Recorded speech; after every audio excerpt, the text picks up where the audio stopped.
السلام عليكم، يا رب تكونوا كلكم بخير.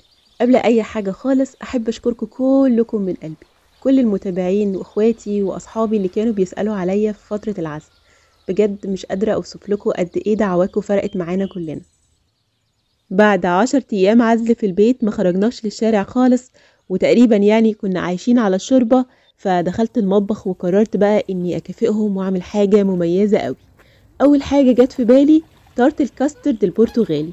التارت ده مشهور جدا ومعروف عالميا باسم باستيز دي ناتا. التارت ده حلاوته ان هو يتاكل وهو لسه طازه وفريش في اول يوم. فخبزتهم وصلت الولاد على المدرسه ورحت للبارك. المناظر الطبيعيه هنا حلوه قوي في بريطانيا، لكن للاسف الجو كئيب والشمس ما بتطلعش معظم الوقت، حتى لما بتطلع بتبقى زي قلتها كده. فبخبز وبروح على البارك كده واستمتع وقت ما الاقي الجو كويس. التارت ده ميزته ان هو بيبقى مقرمش جدا. اسمعوا كده صوت القرمشه معايا،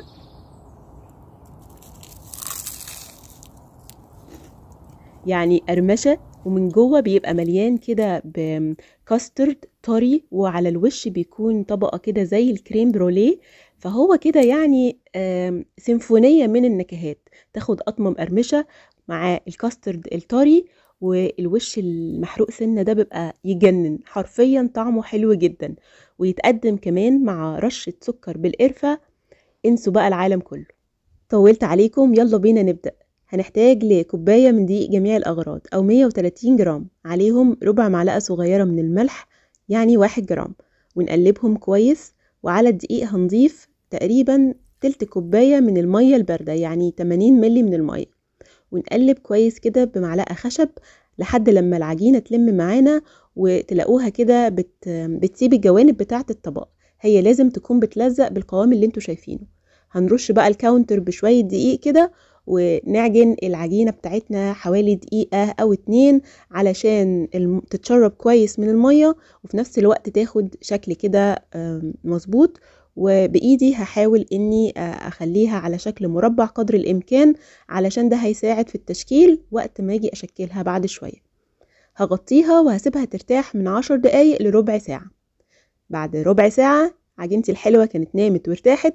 نفوقها كده، نشيلها من على البنش، وهرش تحتها شوية دقيق زيادة. لازم نتوصى بالدقيق تحت العجينة، ورشة خفيفة كده على الوش. وبالنشابة هفردها على شكل مربع. هشيل بقى أي حاجة ممكن تضايقنا جنبنا علشان نشتغل براحتنا. والمربع يكون بسمك تقريبا 3 ملي، وبإيدي بقى بساعد العجينة إنها تاخد الشكل المظبوط.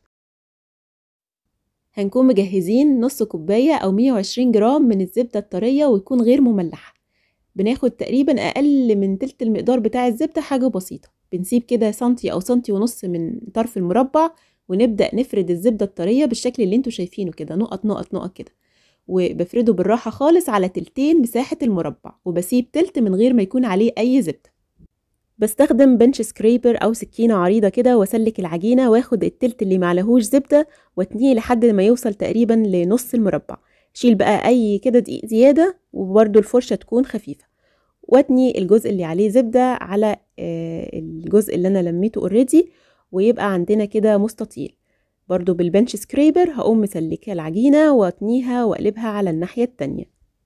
كده كده لتاني مرة هنعيد نفس الخطوات. نرش شوية دقيق حلوين على البنش، ورشة خفيفة كده على وش العجينة، ونفردها على شكل مربع يكون سمكه تقريبا 3 ملي. لو في اي كده فقاقيع هوا في العجينة نطلعها كده بالشكل اللي انتوا شايفينه.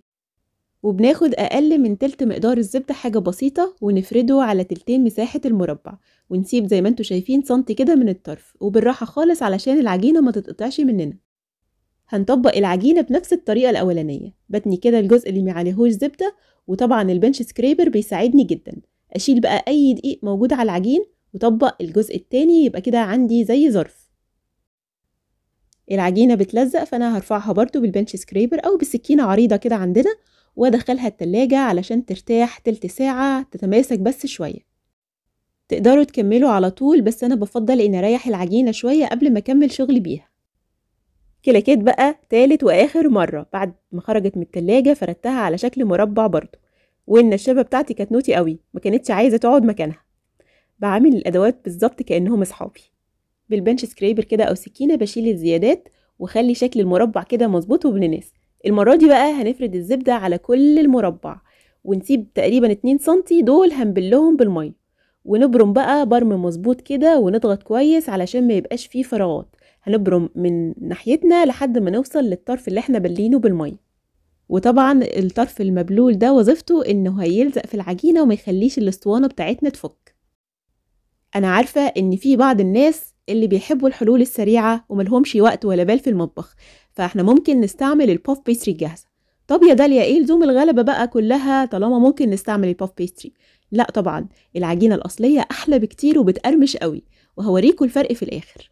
دلوقتي بعد ما بقى عندنا اسطوانة كده، هشيل الأطراف وأقسمها من النص، واخد كده كل اسطوانة صغيرة من دول وهلفها في بلاستيك فيلم وادخلها التلاجة ترتاح على الأقل خالص 4 ساعات، ويفضل لتاني يوم. دي كانت العجينة الأصلية، واللي هي بالنسبة لي أفضل بكتير جدا ونتيجتها ممتازة وفي نفس الوقت سهلة. طيب لو احنا عايزين نسهل على نفسنا ونستعمل البوف بيستري، بنجيب العجينة الجاهزة ونفردها على شكل مربع بسمك تقريبا 3 أو 4 مليمتر، ونحاول نخلي المربع بتاعنا منتظم قدر الإمكان بالسمك ده كده زي ما انتوا شايفين، ونبرمها عادي جدا بنفس التكنيك اللي عملناه بالعجينة الأصلية. وطبعا بعد ما نبرمها بنكون مخليين الطرف بتاعها علشان نبله بشوية مية تساعد في لزق العجينة مع بعضها والرول يبقى مظبوط. كده يبقى احنا خلصنا أول مرحلة وهي تجهيز العجينة نفسها. نيجي بقى لتجهيز الكاسترد أو الحشو.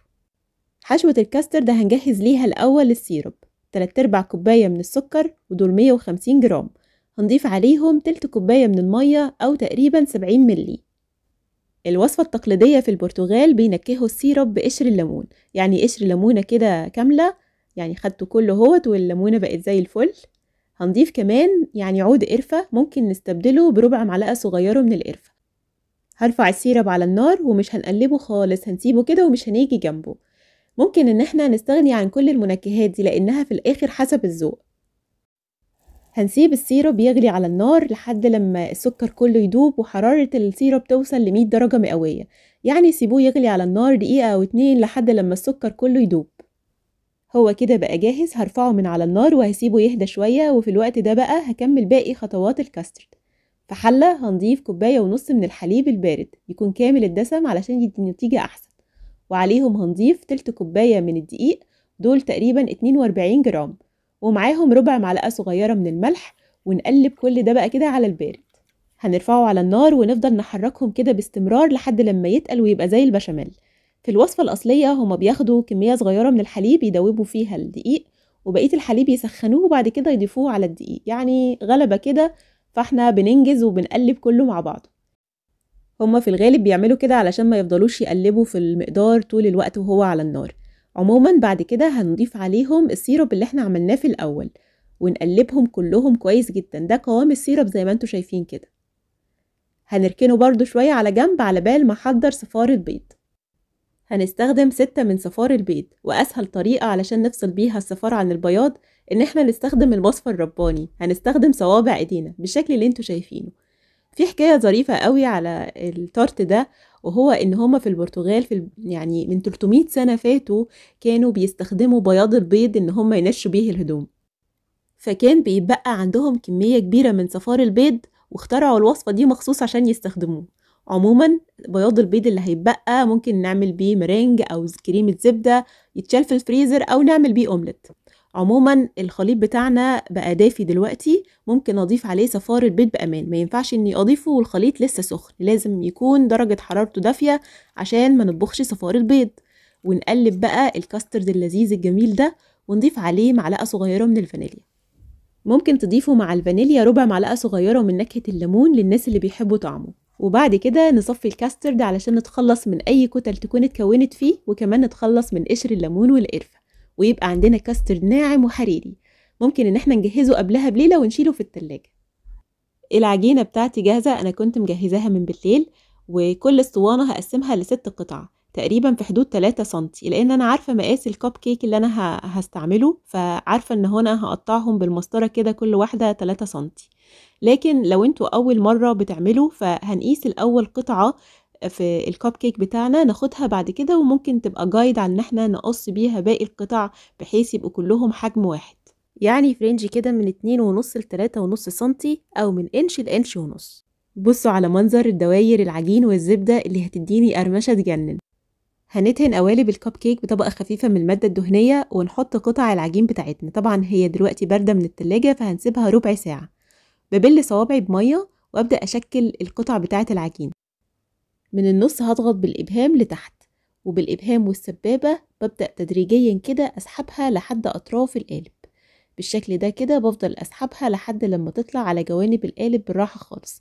وطبعا علشان أنا سبتها ترتاح شوية بقى تشكيلها وفردها جوه القالب سهل جدا، لكن لو أنا اشتغلت بيها وهي لسه طالعة من التلاجة هتتقطع معايا العجينة. هنبل صوابعنا لو احتاجنا ونحاول نفردها كويس بسمك رفيع، طبعا من غير ما نخرم العجينة لأنها لو اتخرمت هيخرج الكاسترد ومش هتبقى حاجة لطيفة أبدا. نحاول كده واحنا بنفردها ما تبقاش بمستوى القالب، نخلي العجينة كده طالعة بره سنة بسيطة، وكمان كل ما هتكون أرفع كل ما تبقى مقرمشة أكتر. بعد ما بنفردها ممكن ندخلها الفريزر 10 دقايق كده، دي خطوة اختياري بس أنا بفضلها لأنها بتدي أفضل نتيجة. ونصب بقى فيها الكاسترد ما يكونش سخن، وده طبعا علشان ما يسيحش الزبدة. بنصب الكاسترد ل3/4 القالب، مش هنملاه للآخر لأنه هيزيد لسه في الفرن، فلو ملينا القوالب هتسيح وتطلع بره ويبقى مش منظر لطيف أبدا. بنكون مشغلين الفرن على أعلى درجة حرارة عندنا، ونكون مشغلينه قبلها بساعة، لازم يبقى سخن جدا جدا. بيقعد في الفرن تقريبا من 12 ل 14 دقيقة لحد لما يخرج بالجمال اللي انتوا شايفينه ده. لو عندكم بقى حجر بيتزا تحطوه في الفرن وهو بيسخن هيبقى منتهى الجمال، لان الحجر بيحتفظ بدرجة الحرارة وبيعمل كده زي اشعاع حراري في الفرن كده، يخلي اللون بتاع الكاسترد احلى واحلى. هو عموما كل ما ياخد اللون ده كل ما يبقى افضل. ممكن تشغلوا الشواية في اخر ثانيتين كده علشان ياخد اللون. يفضل ناكله هو دافي او في اول يوم عشان بيبقى مقرمش اكتر. التقليدي ان هما بيرشوها بشوية سكر مع قرفة، لكن انا بالنسبة لي كان طعمها حلو جدا من غير اضافة اي حاجة، هي حلوة جدا لوحدها. ده شكل التارت اللي عملناه بالبوف بيستري. العجينة بتكون اتخن لانها بتنفش اكتر في الفرن، وكمان بتبقى قرمشتها اقل. لسه حلوة برضو، لكن الاصلية سهلة وما بتاخدش مجهود كبير، فليه ما نجربهاش. نصيحة بقى على الماشي، لو باتت معاكم التارتس ممكن تسخنوها في الاير فراير هتبقى مقرمشة تاني. هستنى رأيكم في الوصفة النهاردة. يلا أشوفكم على خير وسلام عليكم.